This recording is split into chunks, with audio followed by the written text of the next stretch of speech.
They shaped history. They inspired generations. They are the notables. Join us as we honor Africa's greatest minds and trailblazers, the notables, celebrating Africa's icons. Hello and welcome, viewers. Today we revisit the life of a man whose name stands tall in the story of Africa, Jomo Kenyatta, the father of the Kenyan nation. He was more than a leader. He was a teacher, a freedom fighter, and a visionary who dreamed of a united and independent Kenya. A dream that it hoped across the continent from the long struggle against colonial rule to the triumph of independence in 1963. Kenyatta guided his people with courage, wisdom, and unshakable belief in freedom. His story is not only about one nation's independence. It is about Africa's journey toward dignity, unity, and self-reliance. So stay with us as we honor the life and legacy of Jomo Kenyatta, a true son of Africa and one of the notable. History remembers certain figures not only for what they accomplished, but for how they embodied the collective spirit and aspirations of their people. For Kenya, Jomo Kenyatta is that figure. He was more than the country's first president. He was the embodiment of resistance, resilience, and rebirth.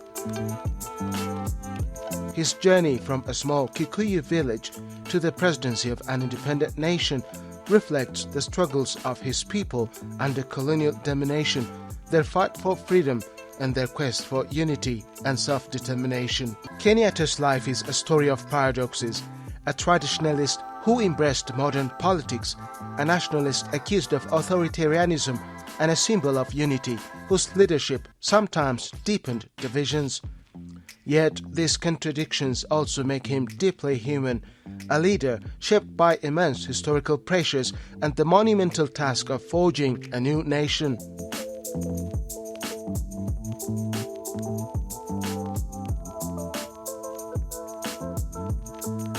Jomo Kenyatta was born around 1897 in Gatundu, central Kenya, to a Kikuyu family. His original name, Kamawa Nyengi, located him within his clan and community.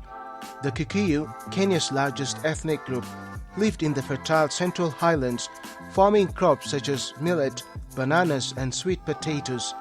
For the Kikuyu, land was not only an economic resource but also a sacred inheritance, connecting the living with ancestors and future generations. Kamawa's childhood was spent in this traditional setting, marked by communal values, oral traditions, and strict rites of passage. Yet even in his early years, the shadow of colonialism loomed. By 1895, the British had declared Kenya a protectorate, and within a decade, European settlers began appropriating vast tracts of fertile Kikuyu land. This dispossession disrupted farming, created poverty, and ignited resentment themes that would later dominate Kenya's politics.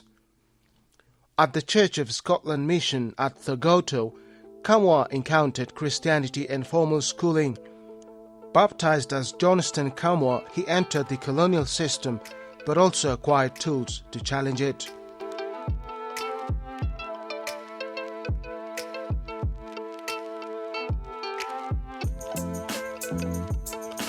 Kenyatta's early adulthood was marked by manual jobs as a carpenter, clerk, and water meter reader in Nairobi. These roles may have seemed menial, but they exposed him to the racial inequalities of colonial society. Africans were confined to low-wage jobs and segregated housing, while Europeans enjoyed privilege and land.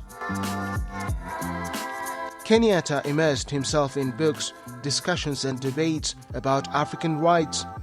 By the 1920s, he joined the Kikuyu Central Association, KCA, one of the earliest political groups demanding land reform and representation. His ability to articulate grievances made him a natural leader. In 1929, Kenyatta traveled to London, a bold and rare move for an African at the time. There, he studied anthropology, economics and political theory, interacting with Pan-Africanists like Kwame Nkrumah and George Padmore. These networks broadened his worldview. He no longer thought only as a Kikuyu, but as part of a larger African struggle against imperialism.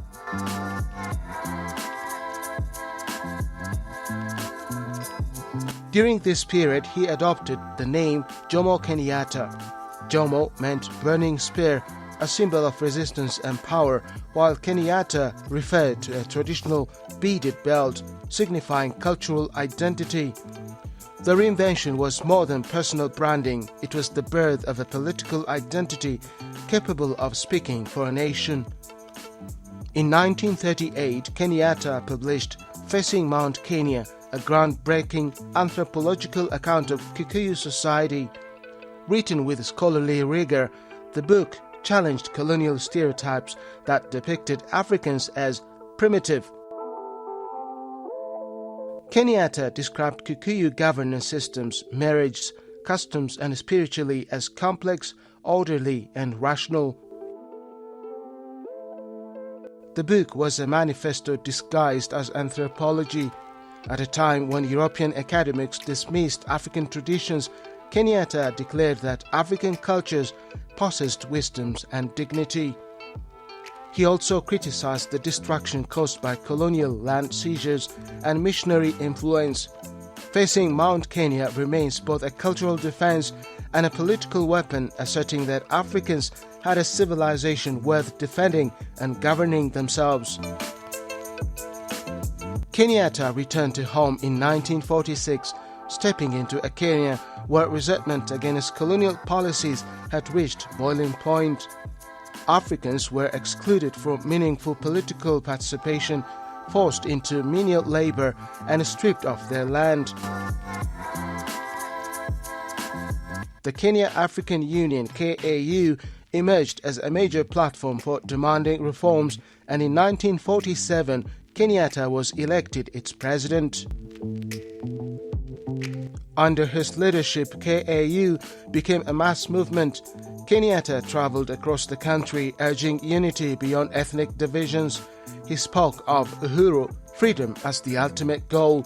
His work at the Kenya African Teachers College also emphasized education as a tool for liberation. Kenyatta was not merely an agitator, he was an educator, cultivating political consciousness among ordinary Africans.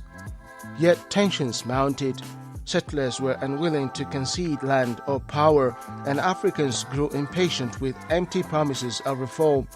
Kenyatta's famous warning of a dangerous eruption if grievances were ignored foreshadowed what came next, the Mau Mau Rebellion.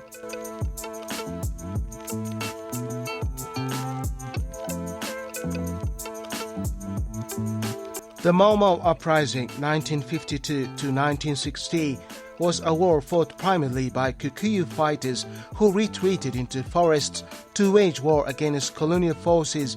Their demands were simple but powerful: land and freedom.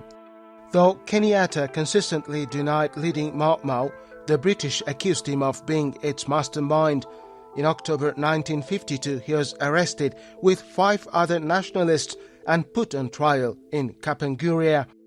The proceedings were more political spectacle than genuine justice. The colonial government painted him as the leader of darkness, orchestrating terror. In 1953, Kenyatta was sentenced to 7 years in prison. Far from diminishing his influence, imprisonment elevated him into a martyr of the independence movement. The slogan "Uhuru na Kenyatta," freedom and Kenyatta, swept across the country. For many Kenyans, the fight for independence and Kenyatta's name became inseparable. Kenyatta was released in 1961 at a time when decolonization was sweeping across Africa. Ghana had become independent in 1957, Nigeria in 1960, and Tanganyika, later Tanzania, was on the edge of independence. The British realized Kenya could no longer be governed under settler dominance. In In 1963, Kenya gained independence with Kenyatta as Prime Minister. The following year, the country became a republic and he was sworn in as its first president. His leadership emphasized Harambee, let us pull together, a call for national unity across ethnic lines. Kenyatta's government prioritized education, healthcare and infrastructure. Schools, hospitals and roads were built, and agricultural policies encouraged cash crops like coffee and tea, which boosted the economy. Nairobi became a hub of African diplomacy, hosting conferences and embassies. Jomo Kenyatta died in 1978 after 15 years as president. He left behind a nation that was stable compared to many African countries. To many Kenyans, he was the person who guided the nation through its infancy. His portrait remains on currency and his statue towers in Nairobi. His achievements in nation building are undeniable. He steered Kenya through a fragile transition and avoided the coups and civil wars that plagued other African states.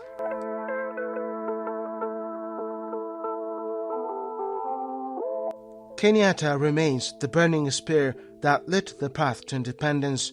His leadership carried Kenya through its formative years. His vision of Harambee inspired unity, and his resilience symbolized the determination of a people who refused second-class citizenship in their own land. Kenyatta's story is not only the biography of one man, but the epic of a nation, a reminder that freedom is never given, it is won through sacrifice, struggle and the unyielding spirit of a people determined to govern themselves. As we look back on the life of Jomo Kenyatta, we remember a man who believed deeply in his people, in their unity, their strengths, and their destiny. His journey teaches us that freedom is never easy, but with courage, determination, it can be achieved. His vision for a proud, self-reliant Africa continues to guide generations across the continent. Thank you for being with us as we celebrate Jomo Kenyatta, the father of the nation and last symbol of African pride and resilience.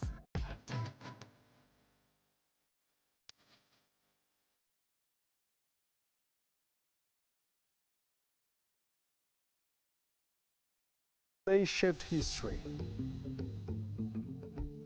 They inspired generations. They are the notables. Join us as we honor Africa's greatest minds and trailblazers, the notables, celebrating Africa's icons.